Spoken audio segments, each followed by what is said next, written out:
बड़े ही अदब के साथ आमंत्रित करती हूँ प्रोफेसर विनोद कुमार सिंह सर को। डिफेंस और स्ट्रेटेजिक स्टडीज़ के विशेषज्ञ होने के नाते आपकी बातें हमारी सुरक्षा और विदेश नीति के तालमेल को समझने में मदद करें। इसी के साथ मैं आप सभी को बताना चाहूँगी कि सर दीनदयाल उपाध्याय गोरखपुर यूनिवर्सिटी के रक्षा एवं रणनीतिक अध्ययन विभाग में प्राध्यापक हैं और 35 वर्षों से अधिक का समृद्ध अनुभव रखते हैं। आपके निर्देशन में अनेक शोधार्थियों ने पीएचडी पूर्ण की है और आपके नाम 70 से अधिक शोध प्रकाशन दर्ज हैं। कृपया तालियों से सर का स्वागत करिए। सर, अध्यक्ष संबोधन के लिए मंच आपका है।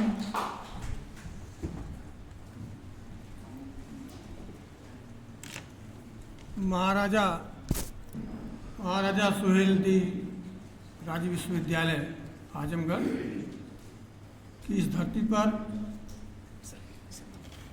आत्मनिर्भर भारत पहल के अंतर्गत भारत की विदेश नीति का विकास और चुनौतियों विषय पर 2 दिवसीय इस राष्ट्रीय संगोष्ठी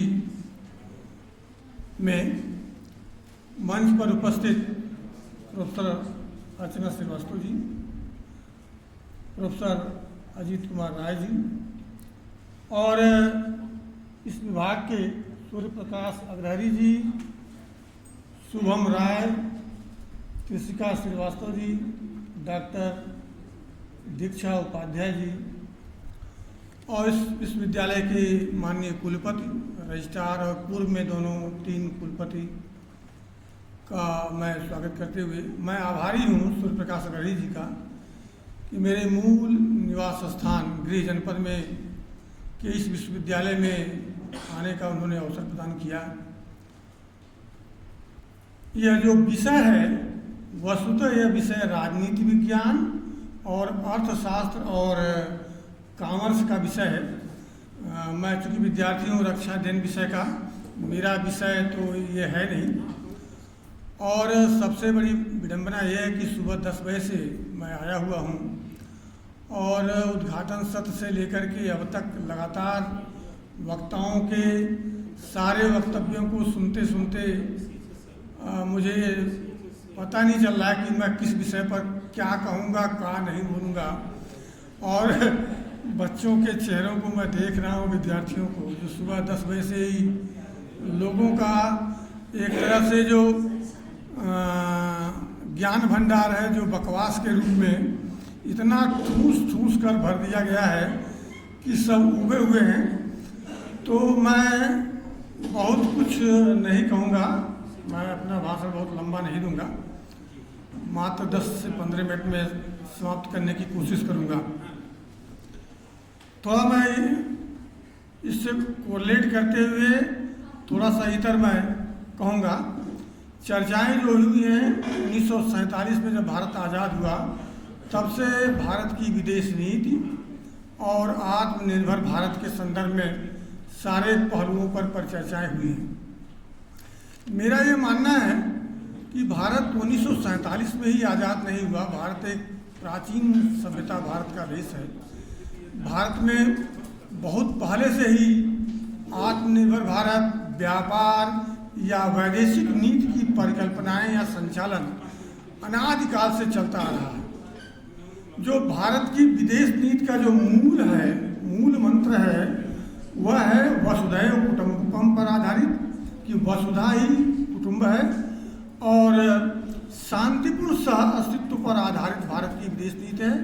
और उस विदेश नीति के ताना बाना में 1947 के बाद जो पंचशील के जो 5 सिद्धांत हैं उनको अंगीकार करके और जब पूरा विश्व जो है 2 ध्रुवों में बटा हुआ था, एक तरफ नाटो ग्रुप था, दूसरा वार्सा पैक्ट, एक पूंजीवादी विचारधारा का और एक साम्यवादी विचारधारा का।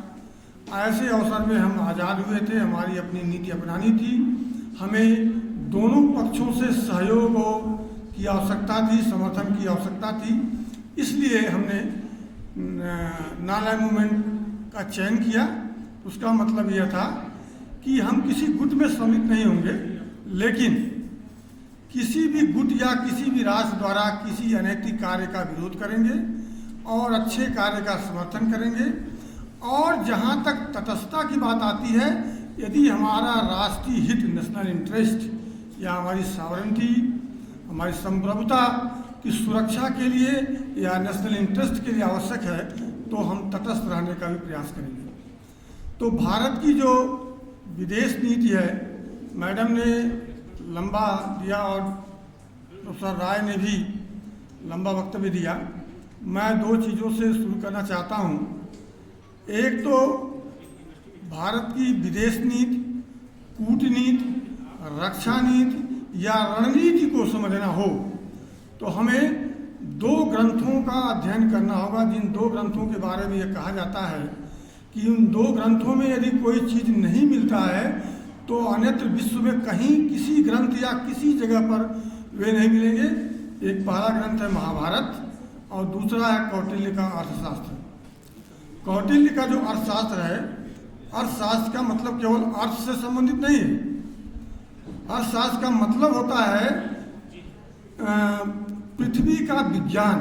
अर्थ माने पृथ्वी, शास्त्र माने विज्ञान, माने पृथ्वी का जो विज्ञान है या पृथ्वी के में जो कुछ भी है वह सब कुछ आपको कौटिल्य के अर्थशास्त्र में देखने को मिलेगा।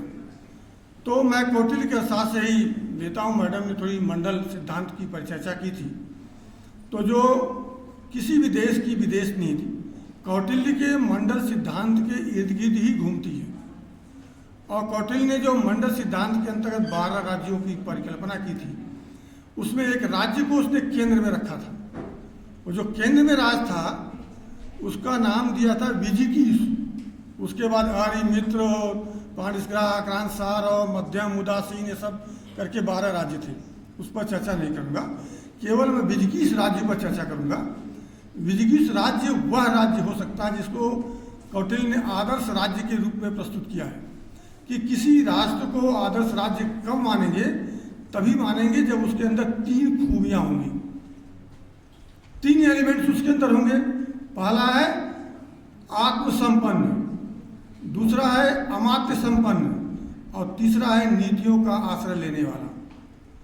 आत्मसंपन्न मतलब होता है सेल्फ डिपेंडेंट।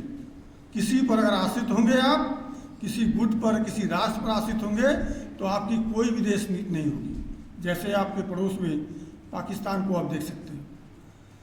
तो दूसरा है अमात्य संपन्न, माने कोई एक डिक्टेटरशिप न हो, कोई राजा न हो, डिक्टेटर न हो, तानाशाह न हो, जो मंत्रिमंडलीय सहयोगियों के माध्यम से निर्णय करता हो। माने 10, 20, 50 लोग, हर क्षेत्र के लोग बैठ करके यदि कोई निर्णय करेंगे तो वह उचित निर्णय होगा, गलत निर्णय नहीं होगा। अगर गलत भी होगा तो बहुत कम संभावनाएं होंगी किसी गलत निर्णय लेने की। और तीसरा जो था नीतियों का, वो क्या कहते हैं, नीतियों का बात मैंने नीतियों का असर लेने वाला है। तीसरा कि यह नीति कभी नहीं कहती है कि किसी राष्ट्र पर अकारण आप आक्रमण करें या उस पर कोई अत्याचार करें।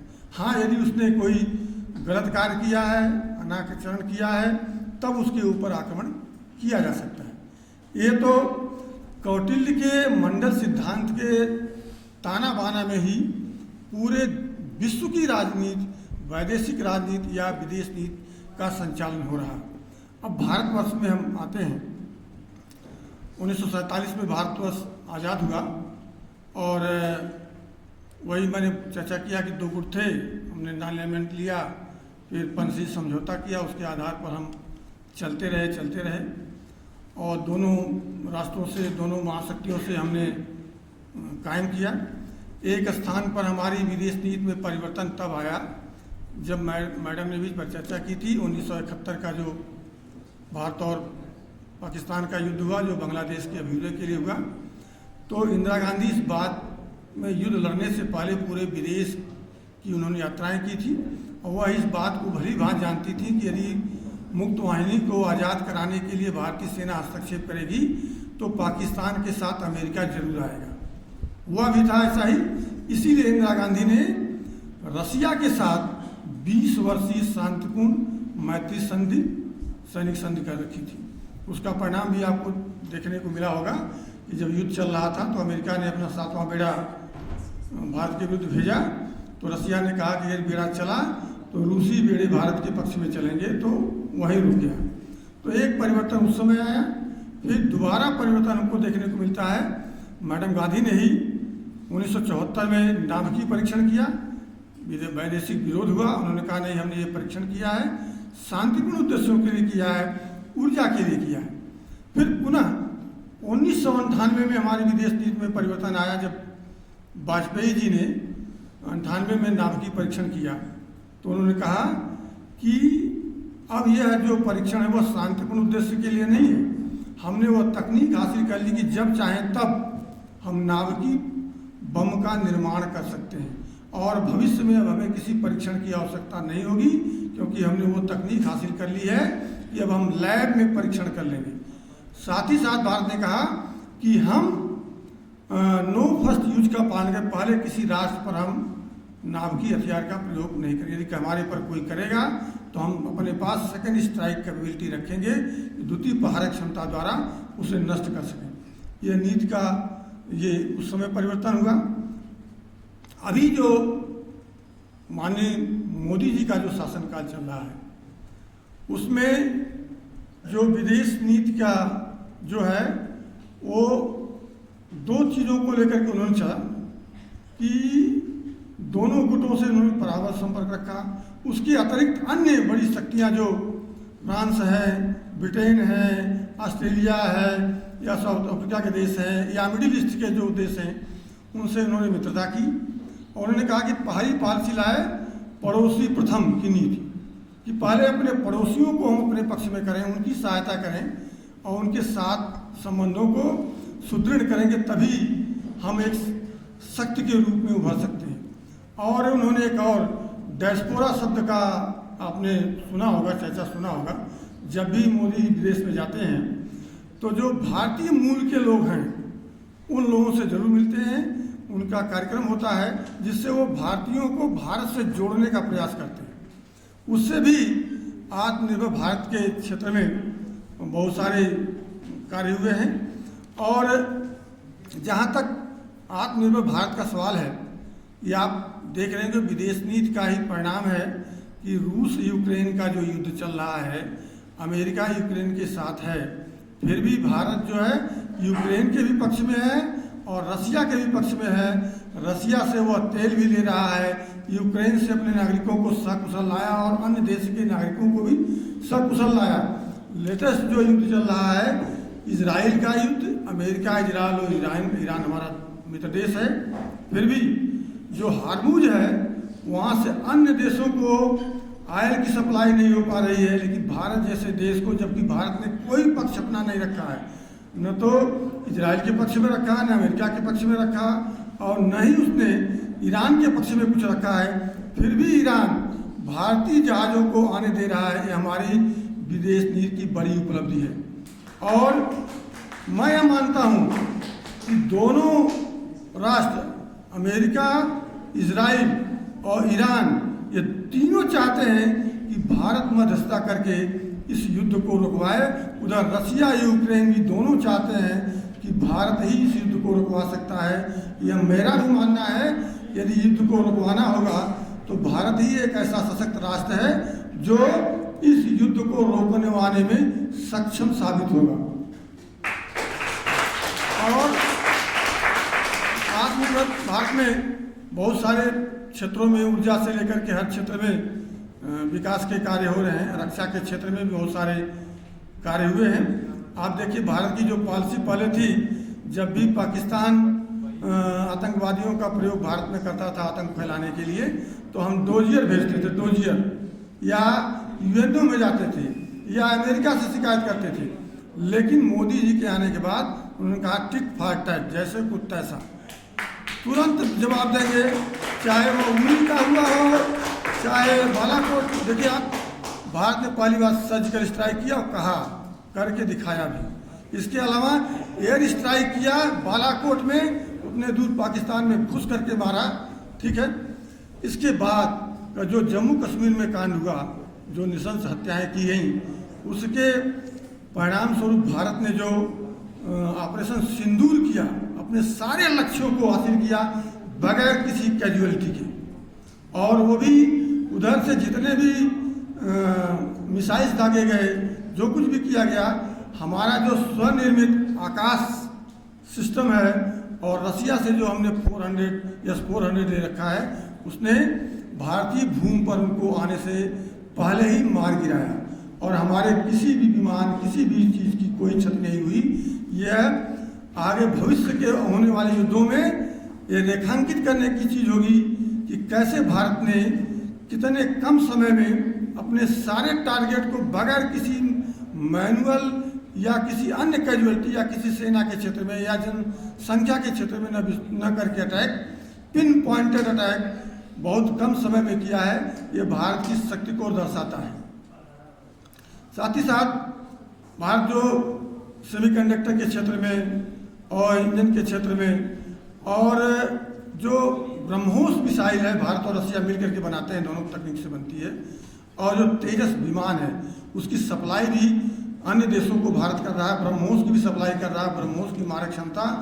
और जहाँ तक ये अग्नि 5 है, अग्नि 5 जो मिसाइल हमारी है वह चाइना से लेकर के अमेरिका के क्षेत्र तक मार करने की क्षमता रखती है। और भी अन्य मिसाइलों पर जो हमारे कार्य हो रहे हैं, यदि वह जल्दी से जल्दी सफल हो जाए तो मुझे लगता है कि जो 2047 का जो संकल्पना है मोदी जी की, मुझे लगता है कि 47 से पहले ही भारत जो है एक सक्षम और विकसित और सशक्त राष्ट्र होगा, ऐसा मेरा मानना है।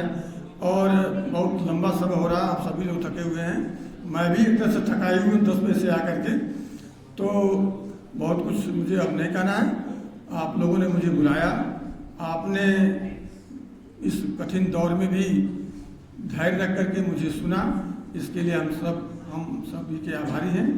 धन्यवाद, थैंक यू, जय हिंद, जय भारत।